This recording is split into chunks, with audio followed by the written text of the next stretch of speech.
কারাগারে 5 মিনিটের জন্য মৃত স্ত্রী এবং সন্তানের মুখ দেখলেন বাগেরহাট সদর উপজেলা ছাত্রলীগ সভাপতি জুয়েল হাসান সাদ্দাম। শনিবার সন্ধ্যায় যশোর কেন্দ্রীয় কারাগারের ফটকে নেওয়া হয় স্ত্রী এবং সন্তানের লাশবাহী অ্যাম্বুলেন্স। 5 মিনিটের জন্য শেষবারের মতো স্ত্রী এবং সন্তানের মুখ দেখানো হয় সাদ্দামকে। গেল শুক্রবার নিজ ঘর থেকে সাদ্দামের স্ত্রী কানিজ সুবর্ণার ঝুলন্ত মরদেহ উদ্ধার করে পুলিশ। তার পাশে পাওয়া যায় 9 মাসের শিশু সন্তানের নিথর দেহ। এরপর যশোর কারাগারে বন্দি সাদ্দামের প্যারোলে মুক্তির আবেদন করেন স্বজনরা, কিন্তু সেই আবেদন মঞ্জুর করা হয়নি। রাতে বাগেরহাটে দাফন করা হয়েছে কানিজ সুবর্ণা এবং তার সন্তানকে। এ ঘটনায় স্থানীয় থানায় একটি হত্যা মামলা দায়ের করা হয়েছে। সানশাইন আটা ময়দা সুজি ভালোবাসায় তুই রে। সে তো খুনি না, তারপরে এইভাবে জেলে কেন আটকে রাখছে তারে?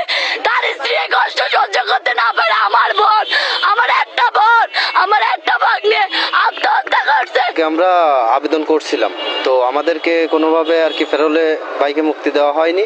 তারা বলছে যে এখানে নিয়ে আসতে হবে, এবং আমরাও কিছু সংখ্যক লোক আসছিলাম, আমরা তার ভাই, যে তার সাথে দেখা করব, যে তার এই যে ক্লান্তি লগ্নে তার ফ্যামিলিটাই নাই, তো আমাদের দেখলে হয়তো বা একটু ভালো লাগবে। কিন্তু কিছু সংখ্যক 3 থেকে 4 জন লিমিট লোক নেওয়া হয়েছে, তো আমাদেরও ঢুকতে দেয়নি। ওরা চাইতো যে জামিন হোক, বা ওরা চেষ্টা করতো জামিনের জন্য, কিন্তু কোনোভাবেই জামিন হইতো না। বা আমি যতটুকু শুনছি যে একটা জামিন হলে আরো একটা মামলা আসতো আর কি নতুন করে।